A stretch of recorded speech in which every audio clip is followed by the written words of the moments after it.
உண்மையான சக்தி என்பது நீங்கள் என்ன செய்கிறீர்கள் என்பதில் இல்லை, நீங்கள் என்ன செய்ய மறுக்கிறீர்கள் என்பதில்தான் இருக்கிறது.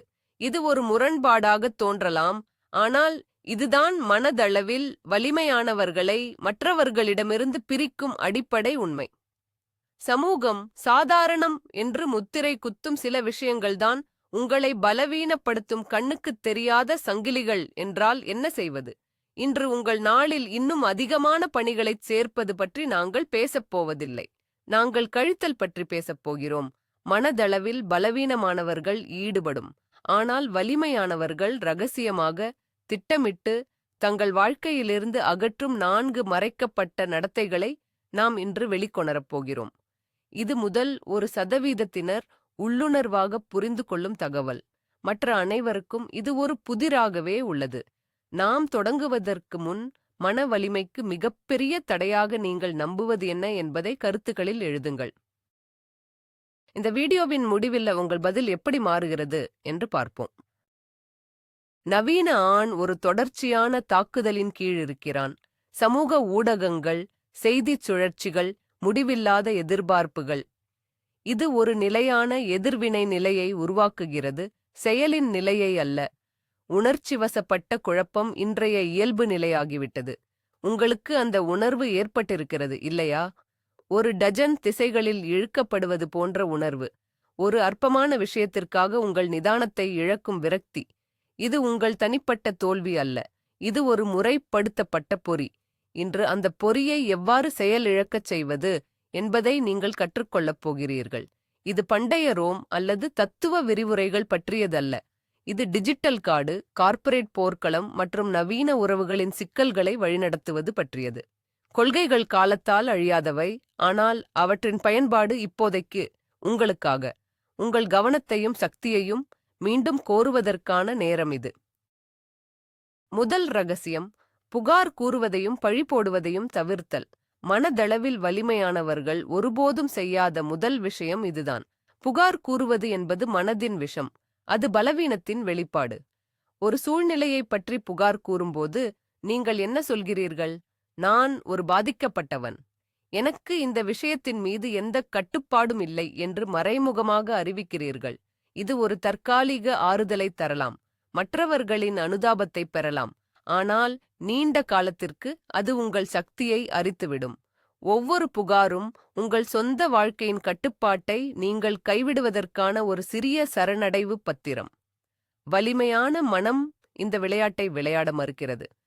அவர்கள் தங்கள் சக்தியை ஒருபோதும் மலிவாகக் கொடுப்பதில்லை. அவர்கள் சூழ்நிலைகள் கடினமாக இருக்கும்போது கூட தங்களுக்குள் இருக்கும் கட்டுப்பாட்டை உணர்கிறார்கள்.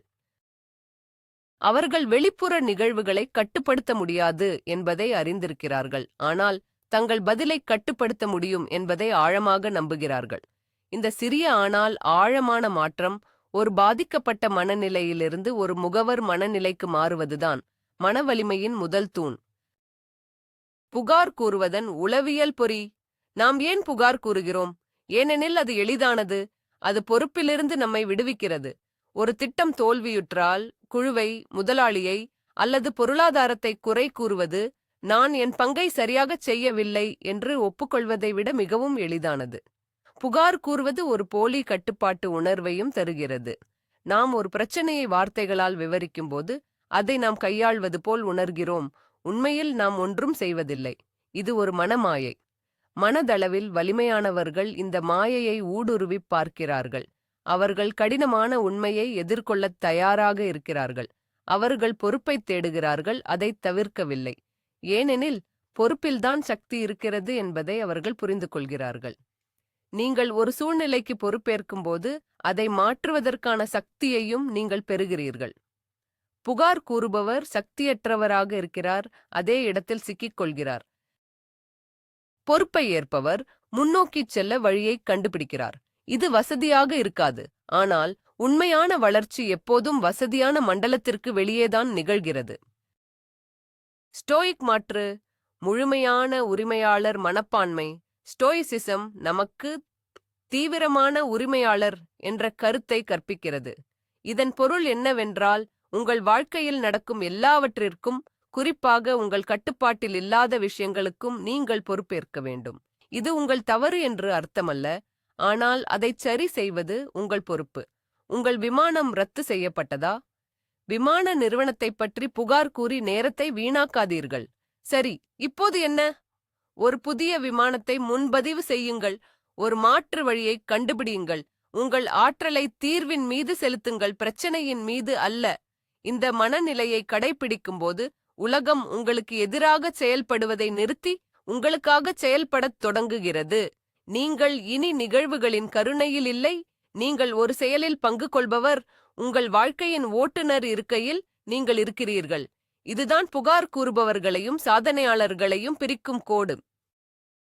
நீங்கள் எந்த பக்கத்தில் இருக்க விரும்புகிறீர்கள்? ஒரு நடைமுறை உதாரணம்: தோல்வியுற்ற திட்டம். ஒரு முக்கியமான வேலை திட்டம் தோல்வியடைவதை கற்பனை செய்து பாருங்கள். பலவீனமான மனம் உடனடியாக பழியைத் தேடும். என் குழு போதுமான அளவு உழைக்கவில்லை. என் முதலாளி தெளிவான வழிமுறைகளை கொடுக்கவில்லை. காலக்கெடு நியாயமற்றது. அவர்கள் மின்னஞ்சல்களை அனுப்புவார்கள், கூட்டங்களில் புகார் கூறுவார்கள், தங்கள் ஆற்றலை எதிர்மறையில் செலவிடுவார்கள். மனதளவில் வலிமையான நபர் முற்றிலும் மாறுபட்ட அணுகுமுறையை கையாள்கிறார். அவர்கள் அமைதியாக இருக்கிறார்கள். அவர்கள் கேட்கும் முதல் கேள்வி, இதில் என் பங்கு என்ன? நான் எங்கே தவறு செய்தேன்? நான் எதை சிறப்பாகச் செய்திருக்க முடியும் என்பதுதான். அவர்கள் தோல்வியை ஒரு தரவு புள்ளியாக பார்க்கிறார்கள், ஒரு தனிப்பட்ட தாக்குதலாக அல்ல. அவர்கள் நிலைமையை பகுப்பாய்வு செய்கிறார்கள், படிப்பினைகளை கற்றுக்கொள்கிறார்கள், அடுத்த முறைக்கு ஒரு புதிய திட்டத்தை உருவாக்குகிறார்கள். அவர்கள் புகாரில் நேரத்தை வீணாக்குவதில்லை, ஏனெனில் அது பயனற்றது என்பதை அவர்கள் அறிவார்கள். அவர்கள் தங்கள் ஆற்றலை முன்னேற்றத்தில் முதலீடு செய்கிறார்கள். இதுவே உண்மையான வலிமை. அடையாளத்தில் ஏற்படும் மாற்றம். பாதிக்கப்பட்டவரிலிருந்து முகவராக. புகார் கூறுவதை நீங்கள் நிறுத்தும்போது வெறும் ஒரு பழக்கத்தை மட்டும் மாற்றவில்லை, உங்கள் அடையாளத்தையே மாற்றுகிறீர்கள். நீங்கள் இனி உலகின் கருணையில் மிதக்கும் ஒரு சிலை அல்ல. நீங்கள் ஒரு கப்பலின் கேப்டன். புயல்கள் வரலாம், அலைகள் எழும்பலாம், ஆனால் திசையை நிர்ணயிப்பது நீங்கள்தான். இந்த மாற்றம் உடனடியாக உங்கள் தோரணையில், உங்கள் பேச்சில், உங்கள் முடிவுகளில் பிரதிபலிக்கும். மக்கள் உங்களை வித்தியாசமாக பார்க்கத் தொடங்குவார்கள். அவர்கள் உங்கள் மீது ஈர்க்கப்படுவார்கள், ஏனென்றால் கட்டுப்பாடு மற்றும் சக்தியின் ஒரு ஒளி உங்களைச் சுற்றியிருக்கும். புகார் கூறுவது பலவீனத்தை கத்துகிறது. உரிமையாளர் மனப்பான்மை அமைதியாக வலிமையை வெளிப்படுத்துகிறது. முதல் ரகசியம் இதுதான்: புகார் கூறுவதை நிறுத்துங்கள். உங்கள் சக்தியை மீட்டெடுங்கள். உங்கள் வாழ்க்கையின் முழு உரிமையையும் எடுத்துக்கொள்ளுங்கள். இது மன வலிமைக்கான முதல் மற்றும் மிக முக்கியமான படியாகும். இரண்டாவது ரகசியம்: வெளிப்புற அங்கீகாரத்தை தேடுவதை தவிர்த்தல். மனதளவில் வலிமையானவர்கள் ரகசியமாக தவிர்க்கும் இரண்டாவது விஷயம் மற்றவர்களின் பாராட்டு மற்றும் அங்கீகாரத்திற்காக வாழ்வது. நவீன உலகம் இந்த போதைக்கு நம்மை அடிமையாக்கியுள்ளது. சமூக ஊடகங்களில் லைக்குகள், கருத்துக்கள், பாராட்டுக்கள். நாம் செய்யும் ஒவ்வொரு செயலுக்கும் ஒரு வெளிப்புற கைதட்டலை எதிர்பார்க்கிறோம். நாம் ஒரு வேலையைச் செய்கிறோம், முதலாளியின் பாராட்டுக்காக காத்திருக்கிறோம். நாம் உடற்பயிற்சி செய்கிறோம், மற்றவர்கள் நம் உடலமைப்பை பாராட்ட வேண்டும் என்று விரும்புகிறோம். இந்த சுழற்சி ஆபத்தானது, ஏனென்றால் அது உங்கள் சுயமதிப்பின் கட்டுப்பாட்டை மற்றவர்களின் கைகளில் கொடுக்கிறது. உங்கள் மகிழ்ச்சி, உங்கள் மனநிலை எல்லாம் மற்றவர்களின் கணிக்க முடியாத கருத்துக்களை சார்ந்து இருக்கிறது. நீங்கள் ஒரு பொம்மையாகி விடுகிறீர்கள், அதன் நூல்களை அந்நியர்கள் இழுக்கிறார்கள். மனதளவில் வலிமையானவர்கள் இந்த விளையாட்டை விளையாட மறுக்கிறார்கள். ஸ்டோயிக் பார்வை. உங்கள் சொந்த மதிப்பெண் அட்டை. ஸ்டோயிக்குகள் உள் மதிப்பெண் அட்டை என்ற கருத்தை நம்பினர். இதன் பொருள், உங்கள் மதிப்பு உங்கள் சொந்த தரநிலைகள் மற்றும் கொள்கைகளின் அடிப்படையில் வர வேண்டும், மற்றவர்களின் கைதட்டல்களின் அடிப்படையில் அல்ல. நீங்கள் ஒரு செயலைச் செய்யும்போது உங்களை நீங்களே கேட்டுக்கொள்ளுங்கள்: நான் என் சிறந்ததைச் செய்தேனா? நான் என் கொள்கைகளின்படி வாழ்ந்தேனா? பதில் ஆம் என்றால் அதுவே போதுமானது. உலகம் அதை பாராட்டினாலும் புறக்கணித்தாலும் அல்லது விமர்சித்தாலும் பரவாயில்லை. உங்கள் சுயமதிப்பு உள்ளிருந்து வர வேண்டும், வெளியிலிருந்து அல்ல. இது ஒரு அசைக்க முடியாத தன்னம்பிக்கையை உருவாக்குகிறது. மற்றவர்களின் கருத்துக்கள் வானிலை போன்றவை, அவை தொடர்ந்து மாறிக்கொண்டே இருக்கும். உங்கள் உள் மதிப்பெண்ணட்டை ஒரு துருவ நட்சத்திரம் போன்றது. அது நிலையானது, நம்பகமானது மற்றும் எப்போதும் உங்களுக்கு வழிகாட்டும். வலிமையானவர்கள் தங்கள் சொந்த துருவ நட்சத்திரத்தை பின்பற்றுகிறார்கள், மாறிவரும் கூட்டத்தின் கருத்துக்களை அல்ல. இந்த சார்பு நிலையின் ஆபத்து. நீங்கள் வெளிப்புற அங்கீகாரத்தை சார்ந்திருக்கும்போது என்ன நடக்கிறது? உங்கள் உணர்ச்சி நிலை ஒரு ரோலர் கோஸ்டராக மாறுகிறது. யாராவது உங்களை பாராட்டும்போது நீங்கள் உச்சத்தில் இருப்பீர்கள், யாராவது உங்களை விமர்சிக்கும்போது நீங்கள் பாதாளத்தில் விழுவீர்கள். இது ஒரு நிலையற்ற, மன அழுத்தமான வாழ்க்கை முறை. மேலும் இது உங்களை நேர்மையற்றவராக ஆக்குகிறது. நீங்கள் உண்மையாக நம்புவதை விட மற்றவர்கள் என்ன கேட்க விரும்புகிறார்கள் என்று நீங்கள் சொல்லத் தொடங்குகிறீர்கள். நீங்கள் உங்கள் சொந்த விருப்பங்களை விட பிரபலமான விருப்பங்களை தேர்ந்தெடுக்கிறீர்கள். மெதுவாக, ஆனால் நிச்சயமாக, நீங்கள் உங்கள் உண்மையான சுயம் நூண்டி விலகிச் செல்கிறீர்கள். மனதளவில் வலிமையானவர்கள் இந்த விலையைச் செலுத்தத் தயாராக இல்லை. அவர்கள் தங்களுக்கு உண்மையாக இருப்பதன் முக்கியத்துவத்தை அறிந்திருக்கிறார்கள். விமர்சனங்களை எதிர்கொள்ள அவர்கள் பயப்படுவதில்லை, ஏனென்றால் அவர்களின் சுயமதிப்பு வெளிப்புற தாக்குதல்களிலிருந்து பாதுகாக்கப்பட்டுள்ளது. நடைமுறை உதாரணம்: உடற்பயிற்சி கூட புகைப்படம். இதை கவனியுங்கள். ஒருவர் உடற்பயிற்சி கூடத்திற்குச் சென்று ஒரு சிறந்த உடற்பயிற்சியை முடித்து தனது புகைப்படத்தை சமூக ஊடகங்களில் வெளியிடுகிறார். பலவீனமான மனம் கொண்டவர் அடுத்த சில மணி நேரங்களை தனது தொலைபேசியை பார்த்து கொண்டே செலவிடுவார், லைக்குகள் மற்றும் கருத்துக்களுக்காக காத்திருப்பார். போதுமான அங்கீகாரம் கிடைக்கவில்லை என்றால் அவரது சாதனை உணர்வு மங்கிவிடும். உடற்பயிற்சியின் திருப்தி வெளிப்புற சரிபார்ப்பின்மையால் திருடப்பட்டுவிடும். மனதளவில் வலிமையான நபரும் அதே உடற்பயிற்சியைச் செய்கிறார், ஆனால் அவரது திருப்தி கடைசி ரெப்பை முடித்த கணத்தில் கிடைத்துவிட்டது. அவர் தனது வரம்புகளை தாண்டியதற்கும் தனது ஒழுக்கத்தை கடைபிடித்ததற்கும் திருப்தி அடைகிறார். அவர் ஒரு புகைப்படத்தை வெளியிடலாம் அல்லது வெளியிடாமலும் போகலாம், ஆனால் அது முக்கியமில்லை. அவரது வெற்றி ஏற்கனவே உள்நாட்டில் பதிவு செய்யப்பட்டுவிட்டது. வெளிப்புற உலகம் என்ன நினைக்கிறது என்பது ஒரு பின் சிந்தனை மட்டுமே. இதுதான் உண்மையான சுதந்திரம். உள்கோட்டையை கட்டுதல். வெளிப்புற அங்கீகாரத்தை தேடுவதை நிறுத்துவது என்பது மற்றவர்களின் கருத்துக்களை புறக்கணிப்பது என்று அர்த்தமல்ல. பின்னூட்டங்களை கேட்பது முக்கியம், ஆனால் ஒரு கருத்தை கேட்பதற்கும் உங்கள் சுயமதிப்பை அதன் மீது ஆதாரப்படுத்துவதற்கும் ஒரு பெரிய வித்தியாசம் உள்ளது. வலிமையானவர்கள் ஒரு உள்கோட்டையை கட்டுகிறார்கள். இந்த கோட்டையின் சுவர்கள் அவர்களின் கொள்கைகள், மதிப்புகள் மற்றும் சுயமரியாதையால் ஆனவை. மற்றவர்களின் கருத்துக்கள் சுவரில் மோதி விழும் அம்புகள் போன்றவை. சில பயனுள்ளதாக இருக்கலாம், அவற்றை அவர்கள் உள்ளே எடுத்துக்கொள்வார்கள். மற்றவை நச்சுத்தன்மை வாய்ந்தவை, அவற்றை அவர்கள் புறக்கணிப்பார்கள். ஆனால் எந்த அம்பும் கோட்டையின் மையத்தை, அவர்களின் சுயமதிப்பை தாக்க முடியாது. இந்த இரண்டாவது ரகசியத்தை பயிற்சி செய்யுங்கள். உங்கள் உள் மதிப்பெண் அட்டையை உருவாக்கத் தொடங்குங்கள்.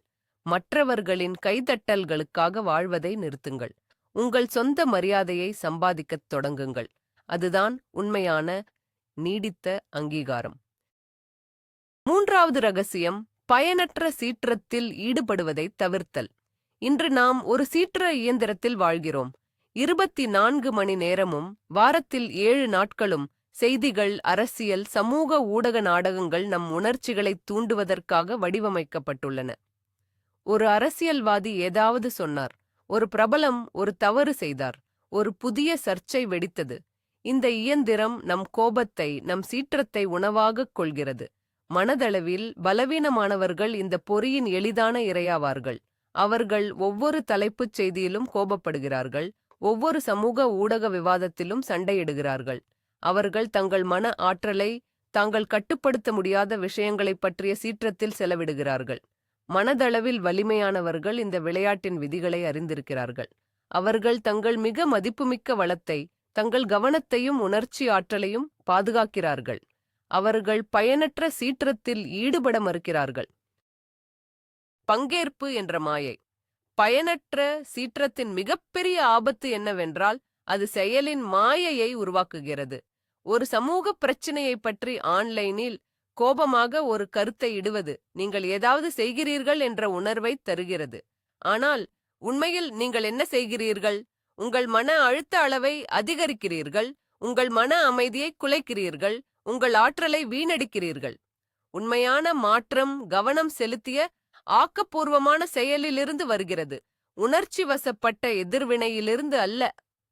மனதளவில் வலிமையானவர்கள் இதை புரிந்து கொள்கிறார்கள். அவர்கள் கோபப்பட மாட்டார்கள் என்று அர்த்தமல்ல. அவர்கள் அநீதியைப் பற்றி கவலைப்பட மாட்டார்கள் என்று அர்த்தமல்ல. ஆனால் அவர்கள் தங்கள் உணர்ச்சிகளை எங்கே முதலீடு செய்வது என்பதில் மிகவும் கவனமாக இருக்கிறார்கள். அவர்கள் தங்கள் ஆற்றலை தங்கள் செல்வாக்கு வட்டத்தில் உள்ள விஷயங்களுக்கு திருப்புகிறார்கள். தங்கள் குடும்பம், தங்கள் வேலை, தங்கள் சமூகம். அவர்கள் சத்தமிடுவதை விட கட்டுவதை விரும்புகிறார்கள். கட்டுப்பாட்டின் இருமை தத்துவம், டிகாட்டமி ஆஃப் கண்ட்ரோல். இது ஸ்டோயிக் தத்துவத்தின் ஒரு மையக் கருத்து, ஆனால் அது மிகவும் எளிமையானது. உங்கள் வாழ்க்கையில் உள்ள விஷயங்களை 2 வகைகளாகப் பிரிக்கலாம். நீங்கள் கட்டுப்படுத்தக்கூடியவை மற்றும் நீங்கள் கட்டுப்படுத்த முடியாதவை. வானிலை, பொருளாதாரம், மற்றவர்களின் கருத்துக்கள், கடந்த கால நிகழ்வுகள், இவை அனைத்தும் உங்கள் கட்டுப்பாட்டிற்கு அப்பாற்பட்டவை. உங்கள் எண்ணங்கள், உங்கள் செயல்கள், உங்கள் பதில்கள், உங்கள் முயற்சிகள், இவை உங்கள் முழுமையான கட்டுப்பாட்டில் உள்ளன. மனபலவீனத்தின் ரகசியம் நீங்கள் கட்டுப்படுத்த முடியாத விஷயங்களில் உங்கள் நேரத்தையும் ஆற்றலையும் செலவிடுவதில் உள்ளது. மன வலிமையின் ரகசியம் நீங்கள் கட்டுப்படுத்தக்கூடிய விஷயங்களில் 100% கவனம் செலுத்துவதில் உள்ளது. அடுத்த முறை ஒரு செய்தித் தலைப்பு உங்களை கோபப்படுத்தும் போது உங்களை நீங்களே கேட்டுக்கொள்ளுங்கள், இது என் கட்டுப்பாட்டில் உள்ளதா? பதில் இல்லை என்றால் அதை படித்து தெரிந்து கொள்ளுங்கள். பின்னர் உங்கள் கவனத்தை உங்கள் கட்டுப்பாட்டில் உள்ள விஷயத்திற்கு திருப்புங்கள். இது ஒரு விளையாட்டு மாற்றும் பயிற்சி. நடைமுறை உதாரணம்: அரசியல் ஊழல். ஒரு பெரிய அரசியல் ஊழல் வெளிவருகிறது என்று வைத்துக்கொள்வோம். சராசரி நபர் என்ன செய்வார்? அவர் செய்தி சேனல்களை பார்ப்பார், சமூக ஊடகங்களில் நண்பர்களுடன் வாதிடுவார், கோபமான பதிவுகளை பகிர்வார். நாள் முடிவில் அவர் மன அழுத்தத்துடனும் சோர்வாகவும் விரக்தியாகவும் உணர்வார். ஆனால் உலகில் எதுவும் மாறியிருக்காது.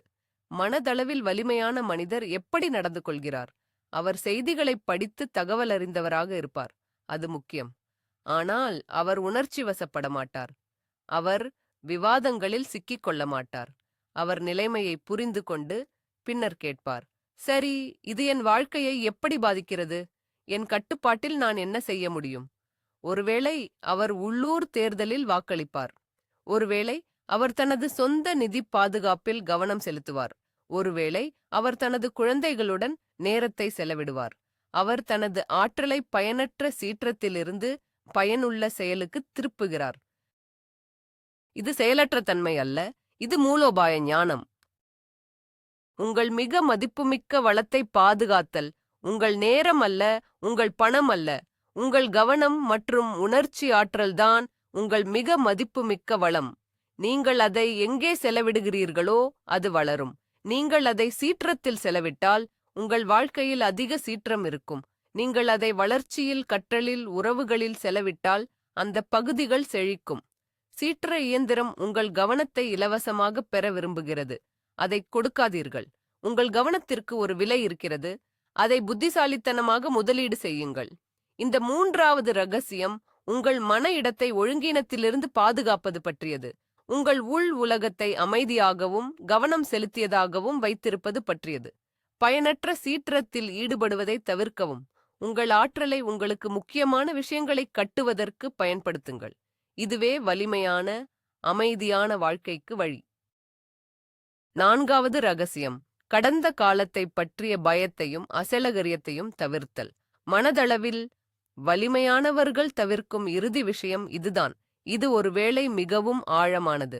அவர்கள் 2 பெரிய பயங்களை வளர்க்க மறுக்கிறார்கள்: கடந்த காலத்தை பற்றிய வருத்தம் மற்றும் எதிர்காலத்தை பற்றிய கவலை. இந்த 2 சக்திகளும் நிகழ்காலத்தை முடக்கிவிடும் திறன் கொண்டவை. மனதளவில் பலவீனமானவர்கள் கடந்த கால தவறுகளில் வாழ்கிறார்கள். நான் அப்படி செய்திருக்கக் கூடாது, வேறு மாதிரி நடந்திருந்தால் என்ன செய்வது போன்ற எண்ணங்களில் அவர்கள் சிக்கிக்கொள்கிறார்கள். அல்லது அவர்கள் எதிர்காலத்தை பற்றிய கவலையில் மூழ்கிவிடுகிறார்கள், இன்னும் நடக்காத பேரழிவுகளைப் பற்றி கற்பனை செய்கிறார்கள். இந்த 2 மனநிலைகளும் ஒரு பொதுவான அம்சத்தை கொண்டுள்ளன: அவை சக்தியற்றவை. நீங்கள் கடந்த காலத்தை மாற்ற முடியாது, எதிர்காலத்தை முழுமையாக கட்டுப்படுத்தவும் முடியாது. வலிமையான மனம் இதை அறிந்திருக்கிறது.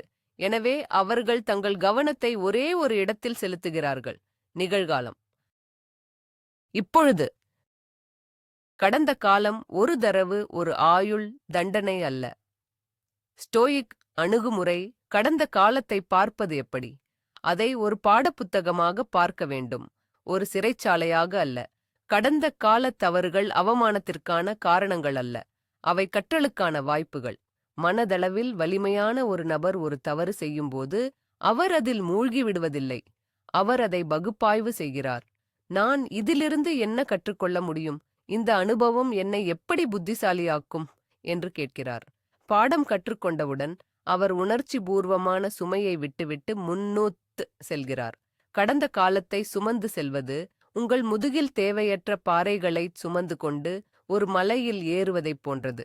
அது உங்கள் பயணத்தை மெதுவாக்குகிறது மற்றும் உங்கள் ஆற்றலை உறிஞ்சுகிறது. வலிமையானவர்கள் தங்கள் சுமைகளை இறக்கி வைக்க கற்றுக்கொள்கிறார்கள். அவர்கள் கடந்த காலத்திலிருந்து கற்றுக்கொள்கிறார்கள், ஆனால் அதில் வாழ்வதில்லை. என்ன நடந்திருக்கும் என்றால் என்ற பொறி. வாட் இஃப் சிந்தனை என்பது மனதின் ஒரு கற்பனை விளையாட்டு. அது உண்மையான கவலையை உருவாக்குகிறது. நான் வேலையை இழந்தால் என்ன செய்வது? அவள் என்னை விட்டு பிரிந்தால் என்ன செய்வது? இந்த கேள்விகள் முடிவில்லாத சாத்தியக்கூறுகளின் ஒரு சுழற்சியை உருவாக்குகின்றன. அவற்றில் பெரும்பாலானவை ஒருபோதும் நடக்காது. மனதளவில் வலிமையானவர்கள் என்ன நடந்திருக்கும் என்றால் என்பதற்கு பதிலாக என்ன இருக்கிறது என்பதில் கவனம் செலுத்துகிறார்கள். அவர்கள் நிகழ்கால யதார்த்தத்தை எதிர்கொள்கிறார்கள். அவர்கள் கவலைப்படுவதற்கு பதிலாக தயாராகிறார்கள். வேலை இழப்பை பற்றி கவலைப்படுவதற்கு பதிலாக அவர்கள் புதிய திறன்களை கற்றுக்கொள்கிறார்கள் அல்லது தங்கள் சேமிப்பை அதிகரிக்கிறார்கள். அவர்கள் தங்கள் ஆற்றலை கற்பனையான பிரச்சனைகளிலிருந்து உண்மையான தீர்வுகளுக்கு மாற்றுகிறார்கள். கவலை என்பது ஒரு நாற்காலியில் ஆடுவது போன்றது. அது உங்களுக்கு ஏதாவது செய்யக் கொடுக்கிறது, ஆனால் உங்களை எங்கும் கொண்டு செல்லாது. வலிமையானவர்கள் ஆடுவதை நிறுத்திவிட்டு நடக்கத் தொடங்குகிறார்கள். தன்னார்வ அசெலகரியம் வலிமைக்கான பயிற்சி. பயத்தை தவிர்ப்பதற்கான ஒரு சக்தி வாய்ந்த ஸ்டோயிக் உத்தி அதை வேண்டுமென்றே எதிர்கொள்வது. இது தன்னார்வ அசெலகரியம் என்று அழைக்கப்படுகிறது. இது சிறிய கட்டுப்படுத்தப்பட்ட வழிகளில் உங்களை அசெலகரியத்திற்கு உள்ளாக்குவதை உள்ளடக்குகிறது. ஒரு குளிர் மழை எடுப்பது, ஒரு நாள் உண்ணாவிரதம் இருப்பது, ஒரு கடினமான உரையாடலை தொடங்குவது, அல்லது நீங்கள் பயப்படும் ஒன்றைச் செய்வது. ஏனென்றால் நீங்கள் அசெலகரியத்துடன் பழகும்போது அது உங்கள் மீதான அதன் சக்தியை இழக்கிறது. நீங்கள் மனதளவில் கடினமாகிறீர்கள். வாழ்க்கை உங்கள் மீது எதிர்பாராத கஷ்டங்களை வீசும்போது நீங்கள் தயாராக இருப்பீர்கள், ஏனென்றால் நீங்கள் ஏற்கனவே பயிற்சி செய்துள்ளீர்கள். பலவீனமான மனம் ஆறுதலை தேடுகிறது. ஆறுதல் தேக்கத்திற்கு வழிவகுக்கிறது. வலிமையான மனம் வளர்ச்சியை தேடுகிறது. வளர்ச்சி பெரும்பாலும் அசெலகரியத்தின் மறுபக்கத்தில் காணப்படுகிறது. சிறிய கஷ்டங்களை தழுவுங்கள். பெரிய கஷ்டங்கள் உங்களை அசைக்க முடியாது. இறுதி சுதந்திரம் நிகழ்காலத்தில் வாழ்வது. இந்த 4 ரகசியங்களும் புகார் கூறுவதை தவிர்ப்பது, வெளிப்புற அங்கீகாரத்தை தேடுவதை தவிர்ப்பது, பயனற்ற சீற்றத்தை தவிர்ப்பது மற்றும் கடந்த கால பயத்தை தவிர்ப்பது அனைத்தும் ஒரே இலக்கை நோக்கி இட்டுச் செல்கின்றன. நிகழ்காலத்தில் முழுமையாகவும் திறமையாகவும் வாழ்வதற்கான சுதந்திரம். கடந்த காலத்தின் பேய்களால் சுமத்தப்படாமல், எதிர்காலத்தின் மாயைகளால் திசை திருப்பப்படாமல். உங்கள் முழு கவனமும் உங்கள் முழு ஆற்றலும் இங்கே இப்போது உங்கள் முன் இருக்கும் பணியில் உள்ளது. இதுதான் உச்ச மனநிலை. இதுதான் உண்மையான சக்தி இருக்கும் இடம். இது ஒரு இலக்கு அல்ல, இது ஒரு தொடர்ச்சியான பயிற்சி. ஆனால் இந்த 4 விஷயங்களையும் உங்கள் வாழ்க்கையிலிருந்து அகற்ற நீங்கள் ஒவ்வொரு நாளும் முயற்சிக்கும்போது நீங்கள் இந்த சுதந்திரத்திற்கு நெருக்கமாக வருகிறீர்கள். நீங்கள் ஒரு எதிர்வினையாற்றுபவரிலிருந்து ஒரு படைப்பாளியாக மாறுகிறீர்கள். உங்கள் வாழ்க்கையின் சிற்பியாக மாறுகிறீர்கள். இந்த 4 தவிர்ப்புகளும் வெறும் பழக்கங்கள் அல்ல, அவை ஒரு அமைப்பு, ஒரு கோட்டை. புகார் கூறுவது, அங்கீகாரம் தேடுவது, பயனற்ற சீற்றம் மற்றும் கடந்த கால பயம் இவை சுவரில் உள்ள விரிசல்கள். அவற்றை மூடுவதன் மூலம் நீங்கள் உடைக்க முடியாதவராக ஆகிறீர்கள். உண்மையான வலிமை என்பது நீங்கள் எவ்வளவு தாங்க முடியும் என்பதில் இல்லை, நீங்கள் எதை புறக்கணிக்க தேர்வு செய்கிறீர்கள் என்பதில்தான் இருக்கிறது.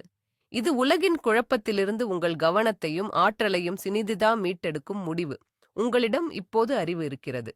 இதை புரிந்து கொள்ளும் சிறுபான்மையினரின் ஒரு பகுதியாக நீங்கள் இப்போது இருக்கிறீர்கள். கேள்வி என்னவென்றால், உங்களுக்கு என்ன தெரியும் என்பதல்ல, நீங்கள் என்ன செய்வீர்கள் என்பதுதான்.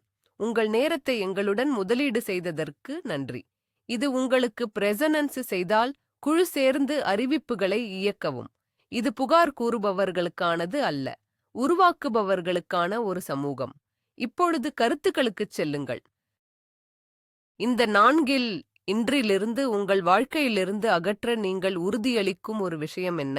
அதை அறிவிக்கவும்.